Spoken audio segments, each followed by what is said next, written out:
Tandaan nyo sa lahat ng anak. Yung tatay na nasa tabi mo ngayon, pag nagkasakit, kahit anong bawi mo, wala nang kwenta yan. Lahat ng masasarap na pagkain ibibigay mo sa tatay mo, pag may sakit na, wala nang kwenta sa kanya yon. Di na niya malalasahan yon. Lahat ng mamahaling kainan na pagdadalan mo sa kanya, pag may sakit na tatay mo, wala nang kwenta sa kanya yon. At lahat ng mga sikat na lugar na pagdadalan mo sa tatay mo, pag may sakit na siya, wala nang kwenta sa kanya yon. Kasi nga ito ang totoo, yung tatay mo na akala mo ang lakas-lakas, pwedeng ang dami palang nakatagong sakit. Sa mga anak, yung akala mo ang lakas-lakas ng tatay mo, nakatayo, di mo alam ang dami palang nakatagong sakit. Yung tatay na akala mo okay na okay, marami na palang iniindang sakit at tinatago lang sa'yo para hindi maging pabigat sa'yo.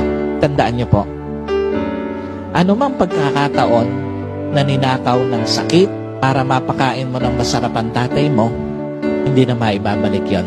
Anumang pagkakataon na ninakaw ng sakit para maipasyal mo yung tatay mo sa mga lugar na gusto niyang puntahan, hindi na maibabalik yon. At anumang pagkakataon na ninakaw ng sakit para mapasaya mo tatay mo, hindi mo na maibabalik yon.